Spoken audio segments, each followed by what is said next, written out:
Hey, everybody. We are live. I am here with two of my favorite internet people and actual people. I'll go ahead and include you with all the people I know. This is Lori Spencer, who frequents Mr. Maupin's space up here.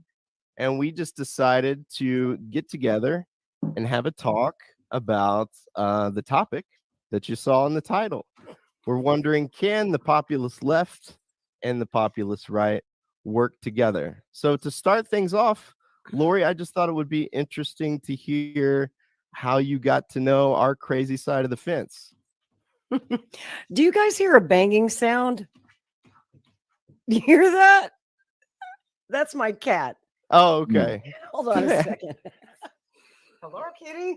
she might make an appearance. You know, sometimes she just That's okay. wanders into the live stream and gets right up on camera and says, "Hello, world." So she's she's like that. She likes the attention. I was just telling Caleb, I don't know if he remembers, probably not, but I'll never forget it. When Caleb was with RT back during the 2016 campaign, at the time, I'm a libertarian, but I was supporting Trump because we had a terrible candidate that year. We had Gary Johnson, who was just awful. So I was supporting Trump.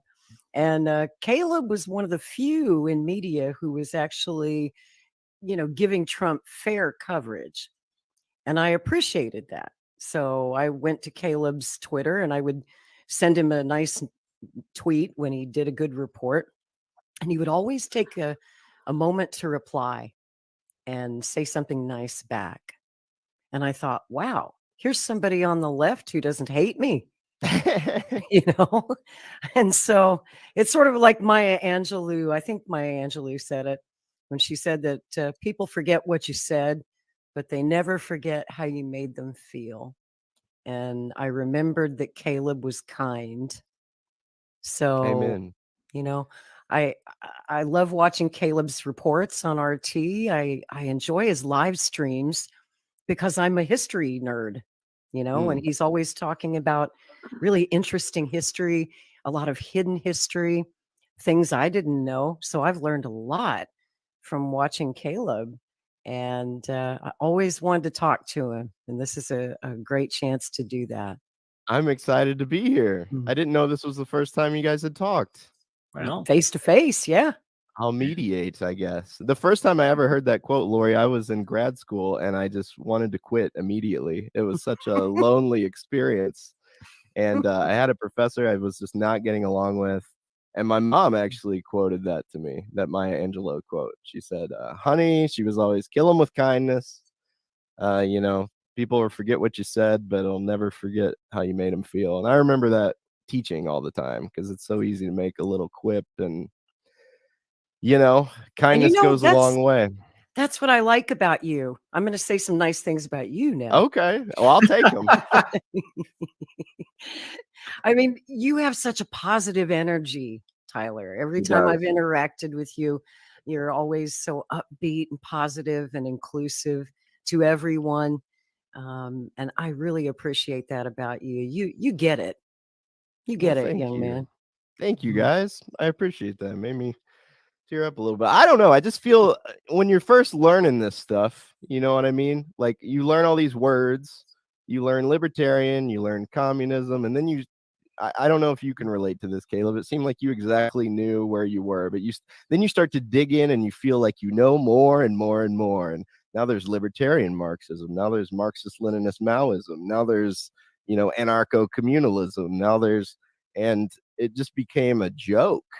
And that's what drew me to you was that's not real. That's an internet thing. Yeah. Sure.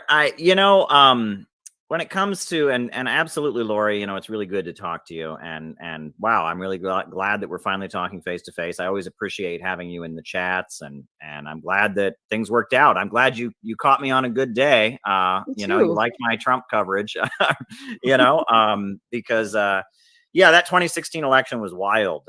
It was certainly wild to go around the country and talk to people. But as far as the libertarian thing, my perspective on this has really evolved in the last few years because, libertarianism, I had never really been confronted with that. I grew up in an area in the 90s that was Bush supporters and neoconservatives, evangelical Christians, and you were with them or against them. And if you were against them, you were in this category of people that were against them. And we were all kind of, there was this minority of people that were Democrats or at all left wing or not religious or critical. And it was like everyone who was against them was kind of in the same category.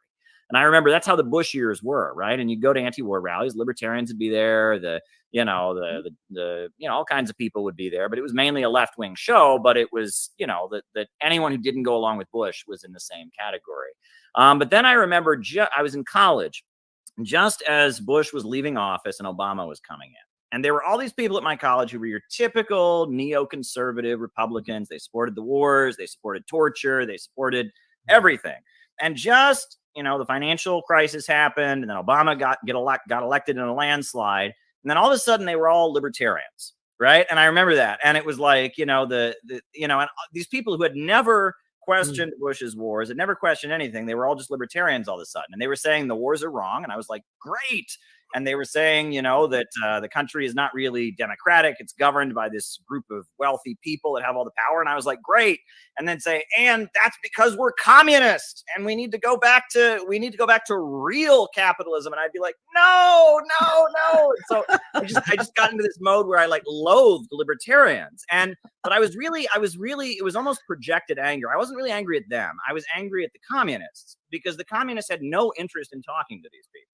Right. I would say to them, look, there's all these people who are realizing the wars are wrong. And, the Ron Paul thing was happening. They're realizing the wars are wrong, but they're becoming like libertarians. So we need literature and we need to be able to engage with these people and debate with them. And the response that I got from the communists. Oh, you muted yourself. There you go, buddy. He got so excited he unplugged his mic. That's what he does. That Maupin energy. I Put do it in that a bottle. too. Sell Can it. you hear me now? Capitalism. Can you hear me now? There you go. Yeah. All right. Yeah.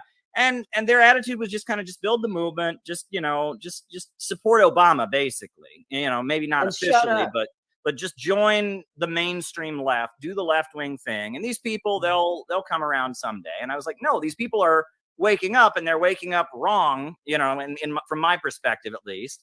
And there was no interest in winning these people over. And that was very frustrating for me. And like Atlas Shrugged was being pushed really widely on my college campus, and the Ayn Rand stuff was being pushed. And I just had this, I had this desire to argue against it. And the left had no interest in doing that. And I realized now that's because the left was tied to the Democratic Party. They were taking instructions from the Democratic Party. Their function, whether they officially endorsed Obama or not, was to build support for Obama. Right. And so because of that, there was no interest in that. And so for a while, the early years of the Tea Party and all of that, I just had this anger at why are these people that are finally seeing that the establishment isn't so good? Why aren't they waking up and becoming a communist like I am? But then it gets weird. Around the time that you talked to me, Lori, 2016 election comes along.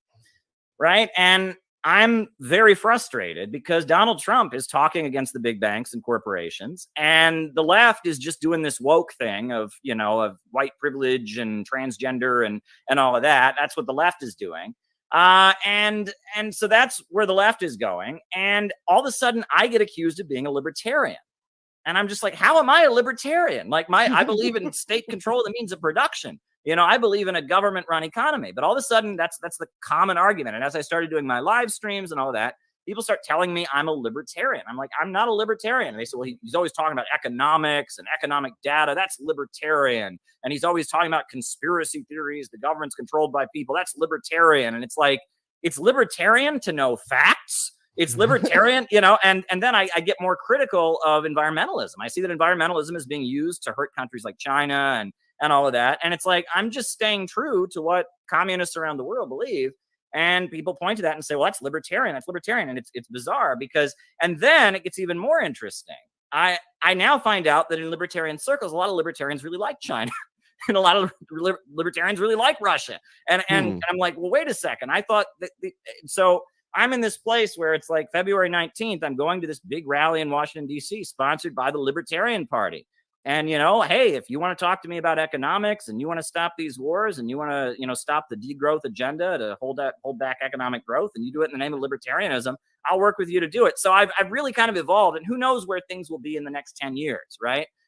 Things could change. But as of now, my position on dealing with libertarians, my attitude toward libertarians has completely flipped. Ideologically, I'd like to, win them over. But in terms of where we stand on the issues, I'm pretty close. I mean, there's not much I disagree with them on. Exactly. And I'm so glad that CPI is involved in the Rage Against War rally next month. We have a great Libertarian Party chair right now. And I don't know if you know Angela McCardle. She's the chair of the Libertarian Party. I know you guys will be working together, coordinating your efforts, but Angela gets it. She understands that communists are not the enemy. And I hope that she and I and other libertarians can work to educate our fellow libertarians, because there is a very strong streak of anti-communism in the Libertarian Party. Much of that comes from the right wing of the party. And I think our job is to educate. It's to show them that we're actually natural allies and not enemies. We may have disagreements on what kind of government we want and economics, but certainly on the issue of war, that's the big one that we can all agree upon. And I will say this from my party: the Libertarian Party is the only major party in the United States that's been consistently anti-war for more than 50 years, since the party was founded in 1972. We have always had an anti-war platform. We've always run anti-war candidates. Other parties talk a good game, but even the Green Party let me down in the last 2 election cycles. They didn't run an anti-war candidate. I guess Jill Stein was the last time they had an anti-war candidate, and that was 2016, I believe. Yeah. So, on the big stuff, I think we agree more than we disagree, and we need to be allies. I agree 100%. What popped in my head is you can't always say the socialists are anti-war. You just read a history book. So, it's I'm trying to think. There's so many different ways to take this. I think to stay on the unity angle, like, who is the enemy that we both agree on? I was going through different titles, and like you guys said, I try to be a positive guy. I try to pray for Nancy Pelosi every time I have a thought to do the opposite, because I think she's just misguided. Well, she's praying for you. She's a good Catholic girl, and she's very praying well for guided you. on her stock decisions. So She loves to tell you that at every opportunity. But I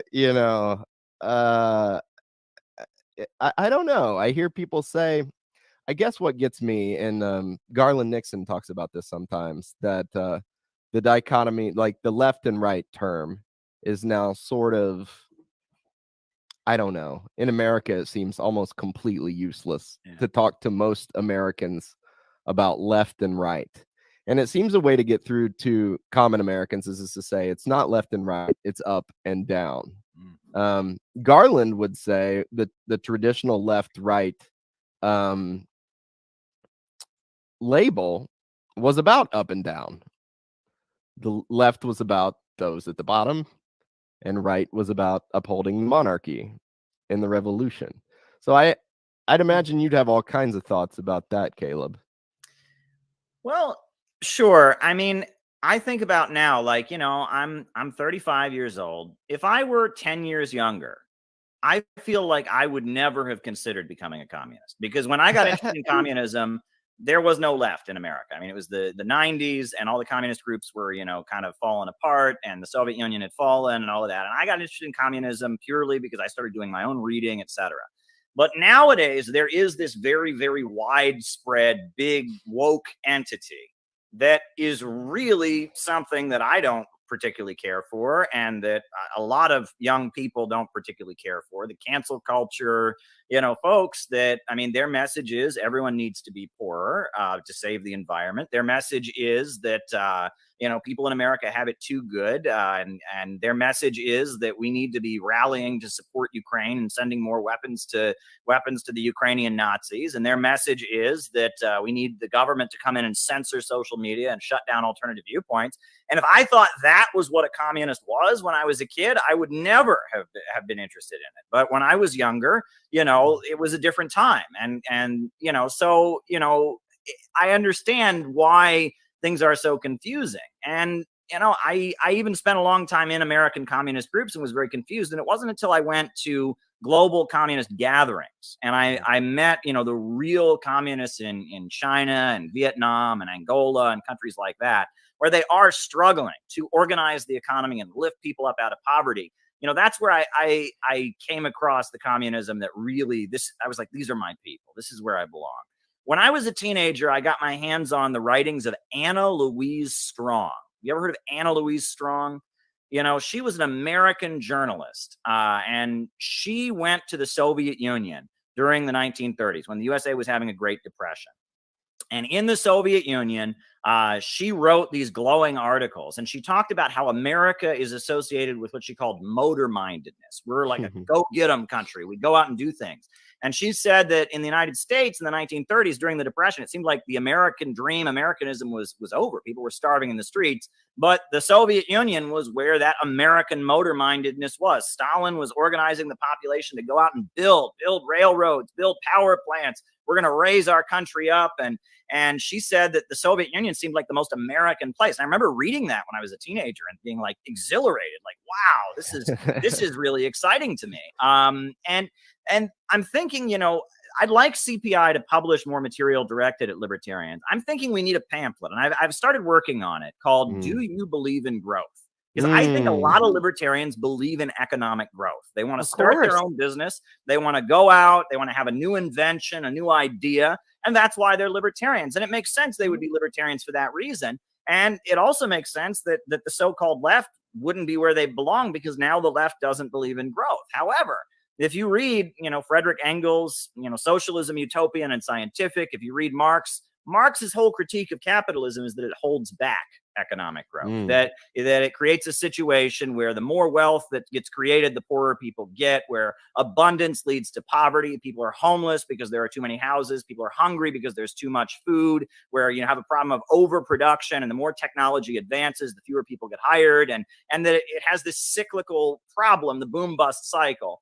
And that the idea is you need a state that will control the means of production and enable growth to accelerate. And the other thing is that, another thing that's interesting is, I write a lot about Russia and China. And when I was more, critical of libertarians, I would always point to like both Russia and China. They raised themselves out of poverty. They became superpowers with state-run economies. And that proves this libertarian idea doesn't work. But somebody called me out one time. It was a libertarian, and they actually made a very astute observation, which I thought was actually very good. They read some of my articles where I'm talking about how Russia and China with state-run economies raised themselves up. And they said, that's true.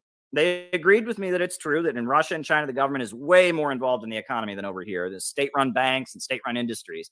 But they said, and this is very true, that both Russia and China have a very big middle class. And they do a lot now to support small business owners and capital. And that while they have a state-run economy, that state-run economy is constantly trying to facilitate and make room for small business owners. So, and it may be those small business owners that have given them the oomph to keep going, right? And the Soviet Union kind of, fell apart as we know, because they couldn't do that. But China was able to adjust. And now if you look at Russia, they have huge state-run industries and state-run banks, but they also have this big middle class. And China has that as well. And so, 21st century socialism, if you look at the countries where it's been very successful, Nicaragua is a great example. I was there about a year ago. And I mean, if you look at Nicaragua, what has made them so successful is they're again, state-run economy, but they have this micro-entrepreneurship program where the state is constantly subsidizing and helping people open their own businesses. And I look at the, Deng Xiaoping theory and what has made China really take off. It's this idea of let's have a government that controls the economy, but then let's utilize the strengths of the market. And let's really take care of and promote those small business owners, those entrepreneur kind of people to strengthen our whole society overall. And that's not exactly. That's not something that I think a lot of libertarians would be hostile. The idea that we had a government that went around helping the small business owners. If we nationalized Jeff Bezos and made Amazon public property, we made Walmart public property, we made the big oil companies. How about Facebook and Twitter? Yeah, exactly. We made them public property. And YouTube. I'll just take ExxonMobil. ExxonMobil's all I need. You guys can work on the rest. But definitely then we had a government that was then constantly giving loans to people to start their own business, constantly putting on seminars to help people develop their own small business and all of that. That would be something I think a lot of libertarians would be very happy with. Libertarians aren't concerned about protecting the property of the ultra rich. They're concerned about their ability to grow and flourish and have their own idea and not get taxed into oblivion. Am I wrong? The beautiful you're exactly voters. right. You're exactly right. I mean, the thing that scares, I think, libertarians the most about communism or socialism is they're afraid that their private property rights will be taken from them, because that's so central to the American Constitution, the American way of life. And it's also important to remember that many of my fellow libertarians and people on the right and many on the left who grew up during the Cold War Yes. were propagandized big time. I mean, I'm a late Cold War kid. I'll tell you a little story from my own experience. And you'll like this, Tyler, because you're a teacher. Okay. When I was in school, we were taught an entirely different version of World War II history. We were told that the British and the French and the Americans beat the Nazis. They literally told us that. It was a lie. They didn't tell us about the great sacrifice that the Soviet Union made. We were told during the Cold War to fear communism, to hate the Russians, to hate the Chinese. And we were all propagandized so heavily in school and in the media. And when I went to college, it was still the Cold War. I was in college like 87, 88, 89, 90, just before the Soviet Union fell apart. And I was lucky. I probably wouldn't even be open-minded about communism today if it wasn't for one professor. I had a great history professor in college who was a communist, but back then you couldn't say it. He would have lost his job. He would have been, he would have lost everything. So you had to keep it on the down low back then. And this is Oklahoma. This is the University of Oklahoma. I won't say the professor's name.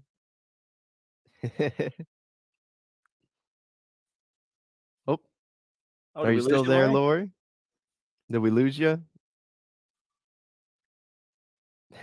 Well, I'll tell you this story, Caleb, while she's getting reconnected.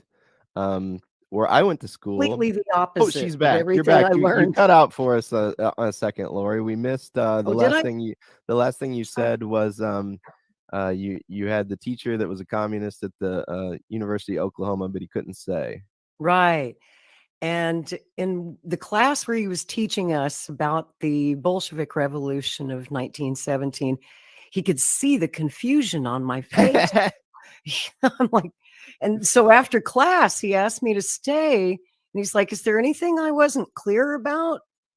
And I was like, I was taught completely the opposite in high school. This is all news to me. And he's like, well, if you'd like to learn more, step into my office. And he's got this file cabinet, like a bookcase with a lock on it. Because back then, if you had communist literature, you had to kind of keep it hidden. So he unlocks the secret bookcase and he pulls out some Marx and some Lenin. He says, take these home. These are my books. These are important books. I want them back. So don't steal them, but I trust you to take them home, read them. This is not a class assignment. I just want you to do some research on your own. I want you to think for yourself. And I'm so glad I had that history professor. If it wasn't for him, I would probably be as closed-minded towards Russia, towards China, towards communism and socialism as so many of my fellow libertarians are today. That's such a great story, Lori. As a teacher, you often feel like I'm in the myth of Sisyphus and I'm rolling this stone up the hill and it rolls back down. But I was reading a book yesterday and they said most of the good you do in the world, you won't even know you did it. That's right. So that's right. That warms my heart to hear that story because, you'll make a difference, Tyler, in a lot of kids' lives. All right, we'll make some good trouble, one of the two. Or maybe That's both. right.